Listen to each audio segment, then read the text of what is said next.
Good evening. I am Clara Nightwell, and tonight I am here with Rowan Hartsteele.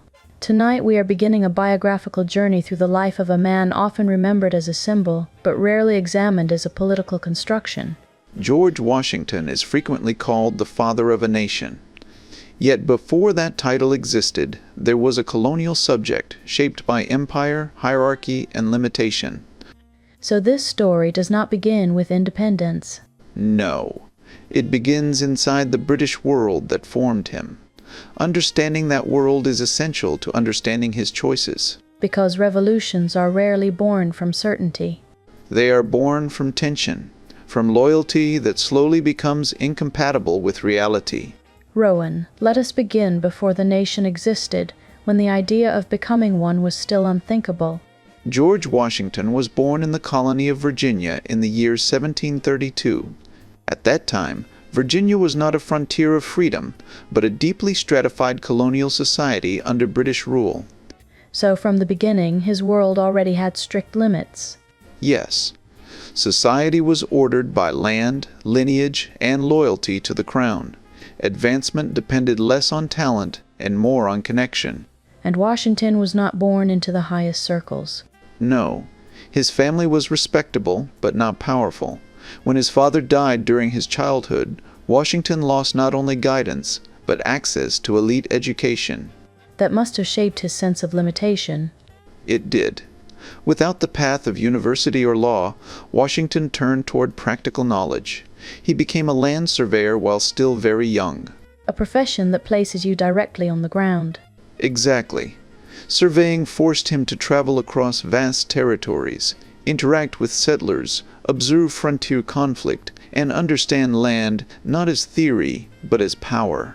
So his political education came before politics. Yes. He learned how wealth was created, how boundaries were contested, and how authority was enforced far from London.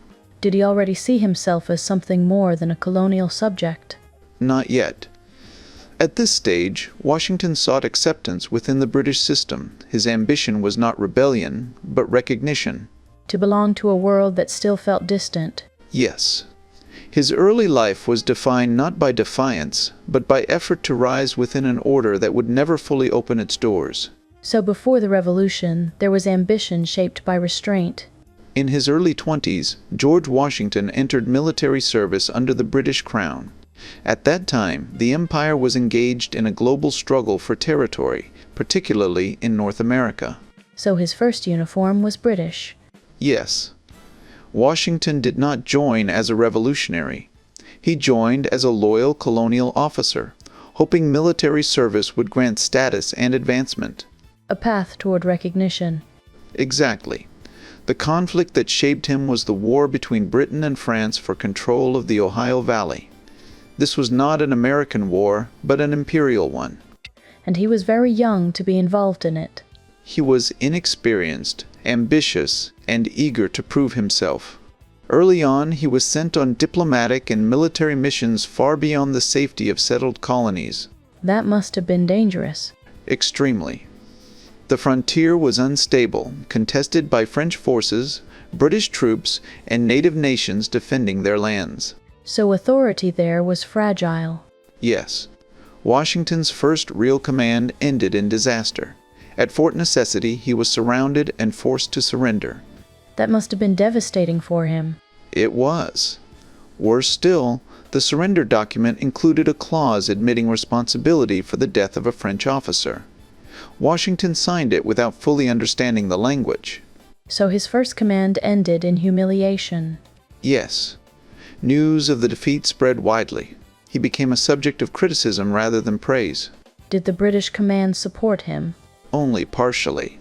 More painful than the defeat was the realization that colonial officers would never be treated as equals to British-born officers. No matter how loyal they were. Exactly. Washington requested commissions, promotions, and recognition. They were denied or delayed. That kind of rejection accumulates. It did. Slowly, Washington began to understand that loyalty did not guarantee equality within the imperial system. So something began to shift. Yes. Not toward rebellion yet, but toward disillusionment. the moment when belonging quietly begins to fracture. After his early military years, Washington returned to Virginia with two things that mattered deeply in colonial society: experience and visibility. Even when his campaigns had been imperfect, they placed him inside the world of public reputation. So the frontier did not only shape his judgment, it shaped how people saw him. Yes. In the British colonies, status was not only inherited, it could also be assembled through land, marriage, and service. Washington pursued all three with a careful, steady patience. This is where the political figure begins to form. Exactly. He built a life at Mount Vernon and became one of Virginia's major landowners. His marriage to Martha Dandridge Custis connected him to wealth and to the social networks that carried influence in the colony. So even before ideology, he was learning power as a system. He was. And then, almost quietly, the political temperature of the empire changed. After Britain's long war against France, the crown faced debt and turned toward the colonies as a source of revenue. This is where the conflict begins to move from distance to daily life. Yes. New taxes and regulations arrived not as isolated policies, but as signals. They suggested that colonial prosperity would be managed from London, regardless of local consent. And for landowners, consent was not an abstract word, it was control. Precisely. In the year 1765, the Stamp Act demanded paid stamps on legal documents and printed materials. For many colonists, it felt less like a tax and more like a declaration.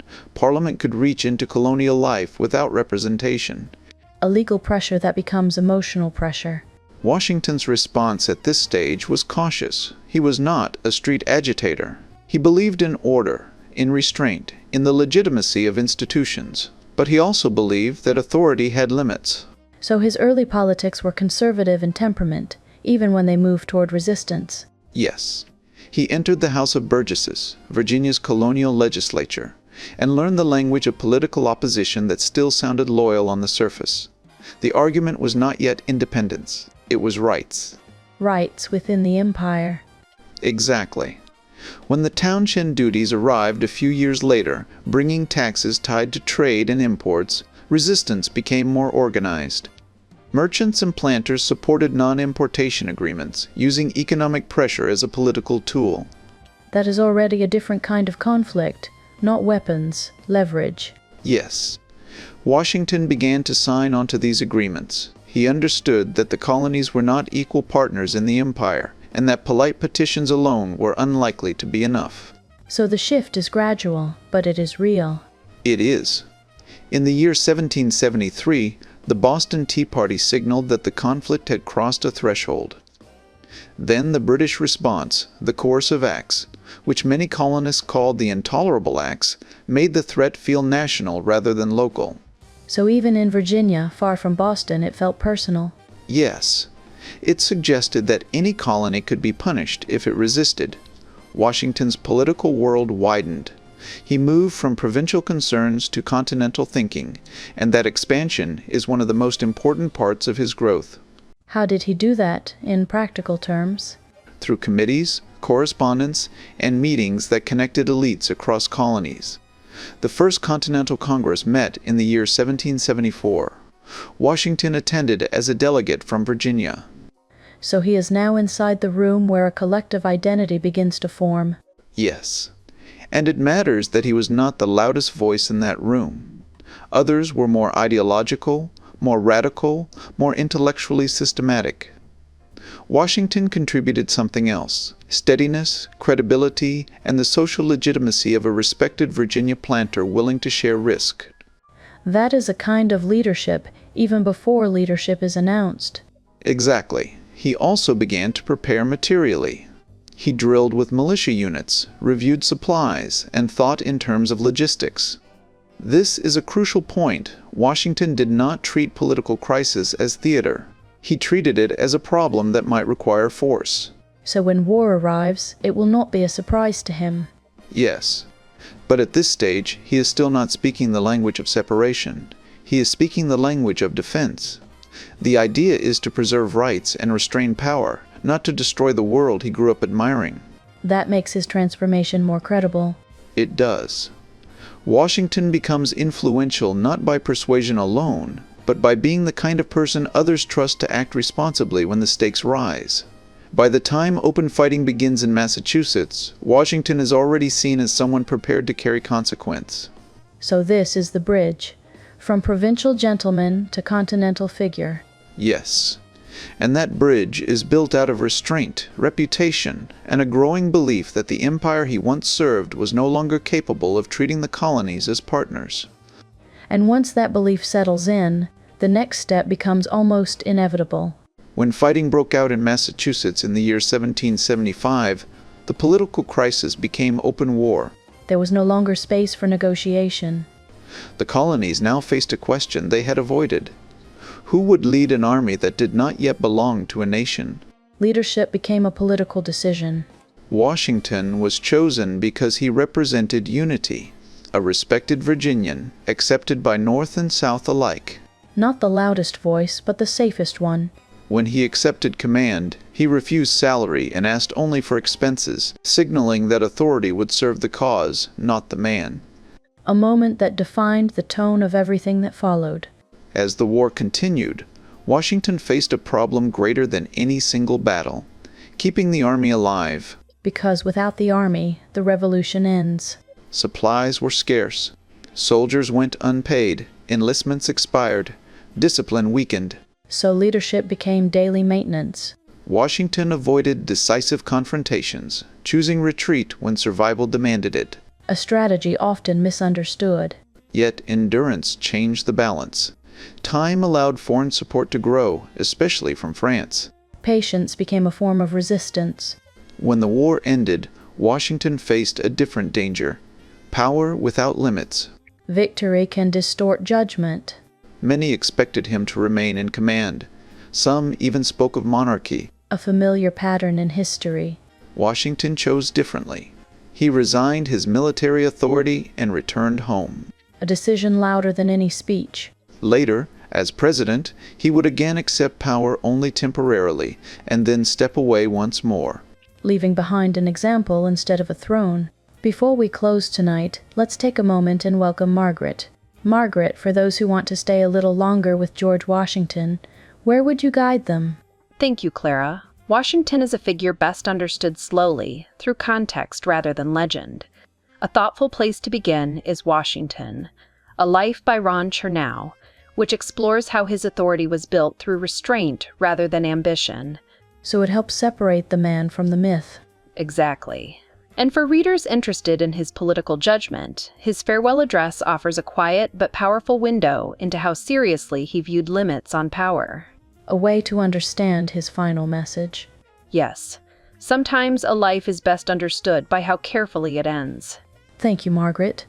That was a calm place to pause tonight. Thank you, Clara. It was a pleasure. As we step back from his story, what stays with me is not what he achieved, but what he refused to become. Yes. Washington reminds us that power is most dangerous when it feels deserved. And restraint can be harder than ambition. Sometimes the most lasting decision is knowing when to step away. A legacy built not on expansion, but on limits. And that quiet choice shaped everything that followed. Rowan, thank you for walking through this life with such clarity tonight. Thank you, Clara. Some stories end not with resolution, but with understanding. If this conversation stayed with you, you're welcome to like, comment, and subscribe. There are other lives waiting here, told slowly in the same quiet tone. Until next time, stay with us.